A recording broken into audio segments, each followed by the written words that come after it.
Junie B. Jones, Chapter 5, Sickish. Mrs. didn't see me. That's because I hid behind the water fountain speedy fast. And guess what? She had a man with her, and I never even saw that guy before. Hey, who is that? I said to myself. Then I turned my fastest to the cereal aisle to tell Mother what I saw. Only, all of a sudden, I remembered about how she told me no more spying. And so, maybe I might get in trouble with her, I think. That's how come I stopped running, and I started to go back to peek at Mrs. some more, but Mother already spotted me. Hey, where are you going? She called. Come here. Yeah, only I can't come there, I explained, because I just remembered something very important, and it's called, I'm not done drinking yet. Then I ran right back to the water fountain. Only Mrs. and the strange man were already disappeared. I said. Where did those sneaky Pete's go to? After that, I had to look all over the store for those guys. First, I looked where the chocolate milk was. Then I looked where the pescetti and tomato sauce was. And I also looked where the delicious candy was. Only guess where I finally found them? At the stinky, dumb vegetables, that's where. I quick ducked down and hid it around the corner. Then I did some sneaky peeky spying on them. I saw Mrs. picking out yucky blucky broccoli and stewy pooey tomatoes and also the kind of vegetable named zucchini. Except for then the strange man snatched zucchini right out of her hands and he tried to put it back on the shelf. Only Mrs. grabbed it back again and she pretended to hit him on his head with it. And then they both started laughing very much. That's when a very, very terrible thing happened. And it's called Mrs. And the strange man did a big smoochy kiss.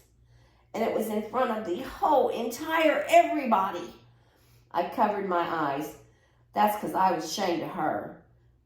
On account of teachers shouldn't do that smoochy thing. After that, I peeked my eyes between my fingers, and I saw Mrs. standing at the grapes. She picked up a bunch of grapes of the green kind. Then she pulled some grapes right off the top of it. And that's when the most terriblest thing of all happened.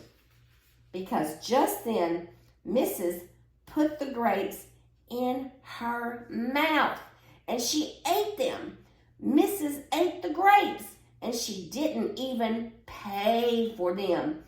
Oh no, I whispered, very upset. Oh no, oh no, oh no. 'Cause eating is the same as stealing, remember? And teachers aren't supposed to do stealing. Teachers are supposed to be perfecter than that, 'cause they have to set a good example for little children. After that, I felt very sickish inside of my stomach on account of Mrs. didn't even get caught and learn her lesson because nobody saw what she did. Not the store guy, not the strange man, nobody. Nobody except for me. Chapter 6, Squeezy Lips. I didn't tattletale on Mrs. That's because if I told Mother, I would get in trouble for spying. And if I told the store guy, Mrs. might go to jail.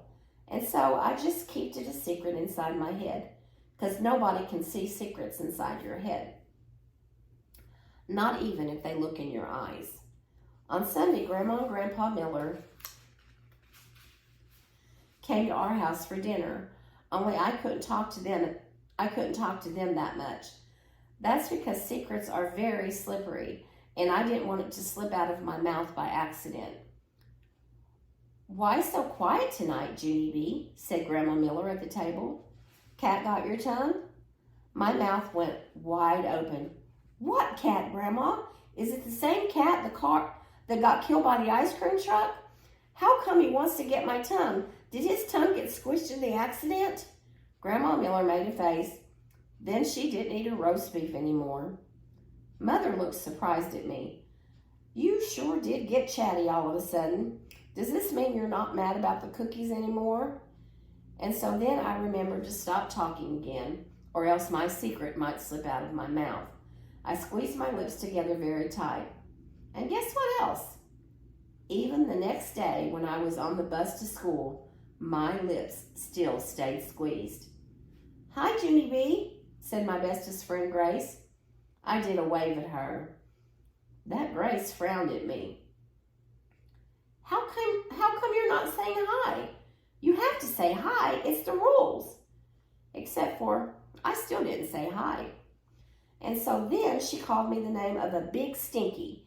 And when we got to school, that Grace told Lucille I was being a meanie. And so those two played horses all by themselves. And not me. That's how come I finally had to sing something very loud at them. I've got a secret, ha, ha, ha, ha, ha, ha, I sang. That Grace put her hands on her hips. So, she said, we don't care, do we, Lucille?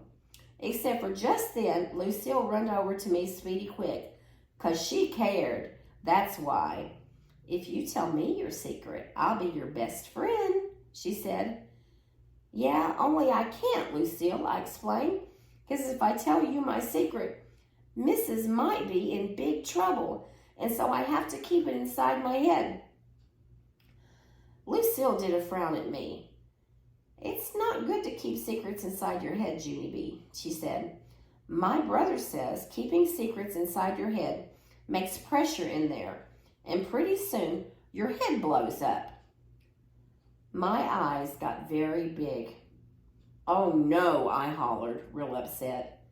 Then I holded my head real tight with my hands, and I run my very fastest to the nurse's office, 'cause she has Band-Aids to hold your head together, I think. My head's gonna blow up, my head's gonna blow up, I yelled at the nurse.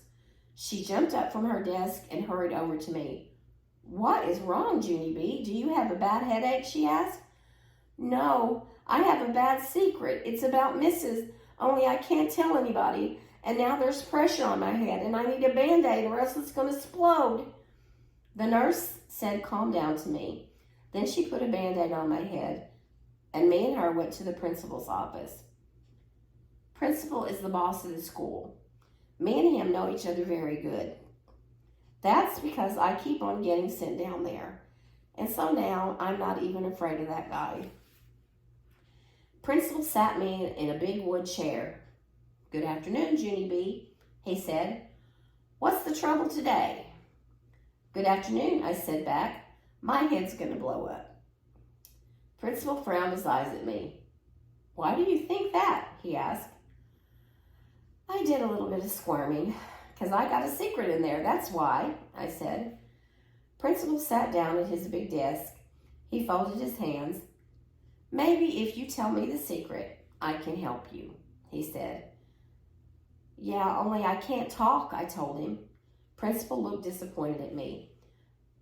But I thought me and you were pals, he said. We are, I said. I'm not even afraid of you. Principal did a chuckle. Good, that's good, he said. Then why don't you tell me what's bothering you? That's when I did a huffy breath at him. 'Cause the guy wasn't listening to me, of course. Yeah, only I already said I can't talk, remember that? 'Cause if I talk, then I might accidentally tell you that my teacher stole grapes at the grocery store, and then she might have to go to jail. And so that's how come I just have to keep it a secret inside my head, and that's all. I smoothed my skirt. The end, I said. Then I squeezed my lips together very tight, or else my secret might slip out. Only guess what? I think it already did.